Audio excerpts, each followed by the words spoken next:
Bonjour à toutes et à tous, merci de nous retrouver pour ce nouveau numéro du Point des marchés.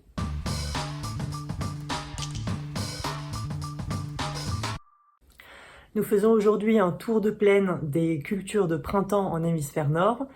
Comment se sont déroulés les semis, dans quelles conditions sont les cultures, quelles sont les conditions climatiques. Bonjour Pierre. Bonjour Adèle. Pour démarrer ce tour d'horizon, quelle est la situation en Europe ? Oui, on va commencer ce tour d'horizon des cultures de printemps par l'Europe et on va même commencer par le maïs où à l'échelle européenne, les surfaces sont attendues en léger retrait par rapport à l'an passé. On parle d'une baisse de l'ordre de moins 3% et une sole européenne en maïs de 8,5 millions d'hectares. Mais si on s'intéresse spécifiquement à la France, on s'attend même à une baisse de la surface de maïs de l'ordre de moins 8% par rapport à l'an passé selon les chiffres d'Agrest. Du côté du tournesol, la sole européenne était attendue comme globalement stable, mais les conditions météo printanières, globalement humides et même froides, vont inciter les producteurs à en ressemer une grande partie et pourraient même inciter certains producteurs à abandonner une partie de ces surfaces. Donc, in fine, on pourrait se retrouver avec une surface de tournesol en Europe en légère baisse par rapport à l'an passé. Enfin, on va terminer ce tour d'horizon européen par les orges de printemps, où dans l'ouest de l'Europe, on parle surtout de semis d'hiver, avec des conditions météo favorables au moment des semis et même pendant la levée des orges, jusque-là pas de problème.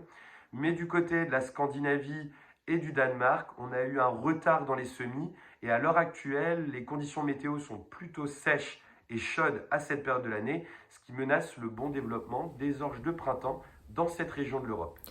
On se tourne maintenant vers la mer Noire, où les combats continuent entre la Russie et l'Ukraine. Quelle est la situation pour les cultures de printemps dans ces deux pays ?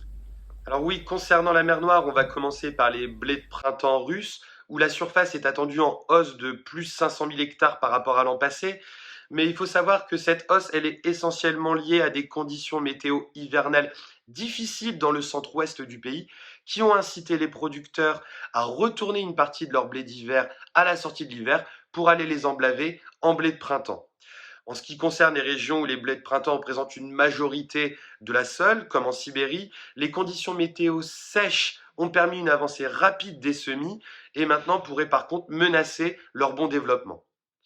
Si maintenant on regarde du côté de l'Ukraine et des semis de maïs, la surface est attendue en baisse par rapport à l'an passé pour le maïs ukrainien, mais la baisse des cours des engrais en début d'année aurait incité les producteurs à augmenter tout de même les surfaces de maïs par rapport aux attentes initiales.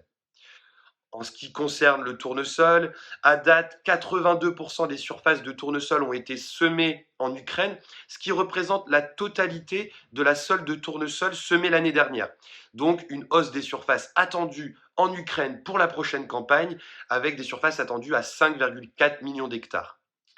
Pour finir, les orges de printemps n'ont pas profité d'une condition météo aussi favorable, puisque les pluies du début du printemps ont ralenti et menacé les semis, ce qui provoque ainsi une baisse des surfaces d'orge en Ukraine pour la prochaine campagne.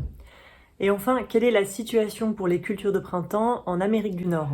Oui, on va terminer ce tour d'horizon des cultures de printemps par l'Amérique du Nord et principalement les États-Unis. On va même commencer par le maïs, où la surface annoncée par l'USDA de 92 millions d'acres dans son précédent rapport représenterait l'une des 5 plus grosses surfaces de maïs de l'histoire des États-Unis. Concernant les semis, ces derniers sont avancés à hauteur de 92%. Les régions les plus au nord ont rattrapé une grande partie de leur retard, ce qui rend de ce fait largement envisageable une telle surface pour les États-Unis pour la prochaine campagne. En ce qui concerne les sojas, la surface est attendue comme globalement stable par rapport à l'an passé, mais les semis sont avancés à date à hauteur de 83%, ce qui représente 20 points de plus que l'an passé à date, et donc une belle avancée pour les semis américains. Enfin, pour terminer par les blés de printemps, les semis sont terminés à hauteur de 85%, avec un gros retard également rattrapé dans les États du Nord, ce qui ressort dans la moyenne des 5 dernières années pour les États-Unis.